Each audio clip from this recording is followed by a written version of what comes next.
Mama, all Charlie Smith, Jong Banji, Georgia Strait. I'm the editor of the Georgia Strait, and I'm happy to be back for another week on WOW TV.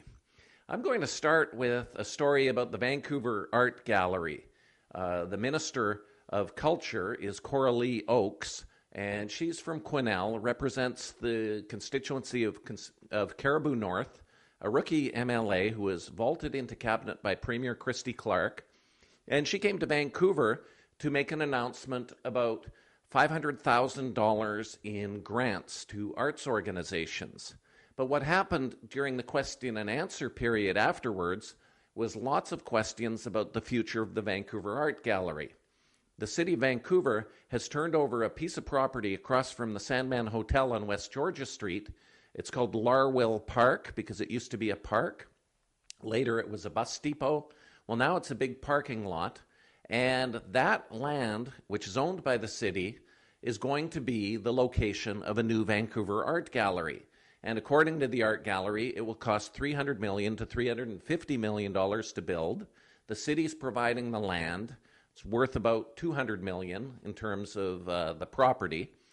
But the city says they will only do this if the art gallery can raise $100 million from the federal government and an additional $50 million from the provincial government.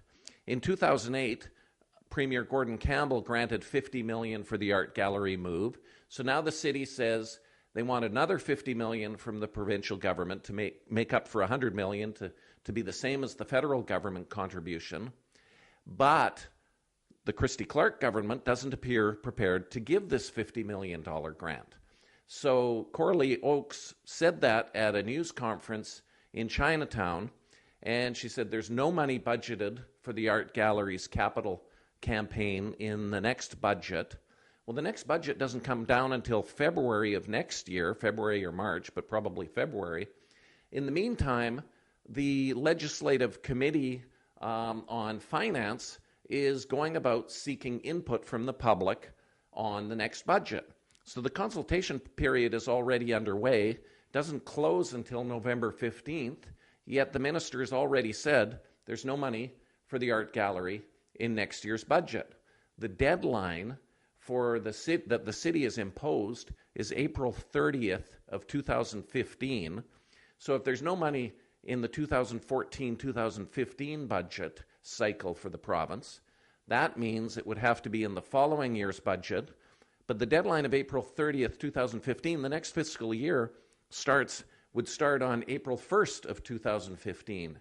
So things are not looking very good for the art gallery as it's considering building a new museum. And where this creates problems is they're trying to get money also from the private sector. So they're going out asking people to donate to the art gallery, but at the same time, the provincial government is refusing to put forward its $50 million contribution, and without that, the whole deal falls apart. And there are others who are affected by this decision as well. The Vancouver Museum, there's a lot of talk that it might move into the old art gallery, which is the courthouse on West Georgia Street, that it would move into the old art gallery as when the new one is built on West Georgia Street across from the Sandman Hotel. So this decision of the provincial government is having broad ramifications, and the city to date hasn't had much to say. They're assuming that this money is going to come forward, and in the meantime, this city-owned property, basically the last large city-owned block in downtown Vancouver that's available for development, is going to continue as a parking lot. Now, in terms of other stories of interest that we've been following, Vancouver traditionally ranks number one in the world cities, or number two on these lists of the best cities in the world. There's one consulting organization called the Reputation Institute, and last year the Reputation Institute made Vancouver its most reputable city in the world. So it was basically the best city, the city with the best reputation in the world. Well, this year it's put out new ratings, and Vancouver is 14th. So Vancouver fell from number 1 to number 14 over a single year. The most reputable city now is Sydney, Australia, and this is done by surveying business people and gathering information.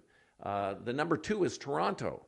So Toronto has moved ahead of Vancouver in these ratings. In the meantime, in other parts of the Lower Mainland, there are attempts to improve the reputation there. And one area that I focused on this week in the Georgia Strait is the Lower Lonsdale area in the city of North Vancouver. North Vancouver, actually, the North Shore, there's 3 municipalities. There's West Vancouver, there's the District of North Vancouver, which is mostly residential, and then you have the city of North Vancouver, which is along Marine Drive, down in the Lower Lonsdale, the C-Bus, and then going up Lonsdale and the area around there. So it's more businesses in that area. The mayor, Daryl Masato, has grand plans, as well as the city and the council, to turn the Lower Lonsdale area into more of a destination. So I went up to North Van and interviewed Mayor Masato and asked him about these plans. And he said that they've hired this branding expert named Roger Brooks out of Seattle, and they're trying to create more excitement. So he said one of the options would be to take Shipbuilders Square, this big public square, and turn it into a skating rink in the wintertime where you could actually ice skate, families could go skating, and then they could see the lights of the city of Vancouver across the water. And then in the summer, maybe turn it into a water park. There's other plans happening. The Presentation House Gallery, which is up on Chesterfield, would be moving down to one of the buildings down at Lonsdale, across from Lonsdale Quay. The city has a 50-year lease on 2 of the buildings, and this is the Kate's Tug building, where C-SPAN used to repair the tugs. And then the other building would be, they've hired Colliers, a major real estate company, to seek, put it up for bids to find a restaurant or more than one restaurant. So there's also, there's a 100-room hotel built by Pinnacle International, but it has plans to build more towers in the area. There's already about 14,000 people living in the Lower Lonsdale area.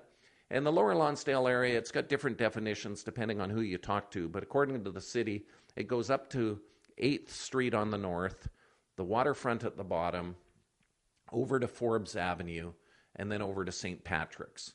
So it's a relatively condensed area, but it's becoming increasingly densely populated, and it is becoming a regional town center in the Lower Mainland. So keep an eye on Lower Lonsdale. It's if you take the C-Bus, or you go up to Lonsdale Quay and go to the market there, you're already familiar with it. But if you haven't gone up there, you might want to check it out in the next while, because it's about to undergo some significant changes. And one other issue we dealt with in the Georgia Strait this week is Homelessness Action Week. And that ends on October 19th in the Lower Mainland. There's a range of activities. One of the things that has been occurring is the Vancouver Rent Bank has been holding public meetings to educate people about the services it offers. The Rent Bank was created a year ago, and its goal is to help people who are working but may have trouble paying their rent deal with short-term financial emergencies. So the criteria is you have to live in the city of Vancouver, you have to have a job, you have to have housing costs that are in line with your income, and then what they might do is provide you a short-term bridge loan to help you cover your rent. And another aspect of what they do, which I find quite interesting, is if you can prove that you live in substandard or dangerous housing and you have the ability to repay, they will actually pay a damage deposit so that you could move to another location. And one of the other stories we did in connection with Homelessness Action Week was by our reporter Yolande Cole. And Yolande has spent a lot of time reporting on Aboriginal issues in the Lower Mainland. And she pointed out in one of her articles that there's a homeless shelter operated by the Vancouver Aboriginal Friendship Centre, and it's full quite often. And it's a reflection of the the large number of homeless Aboriginal people we have in the Lower Mainland, and it's far in excess to their percentage in the population. So this is something that Homelessness Action Week is trying to focus attention on, is the Aboriginal homeless problem we have in the Lower Mainland, which to some degree is also residue or a reflection of the residential schools issue, which has left such long-term damage to the population in the Lower Mainland and across the country. So for WOW TV, I'm very happy to be here, Charlie Smith, and now I'll pass it along to Janet Smith, our arts editor.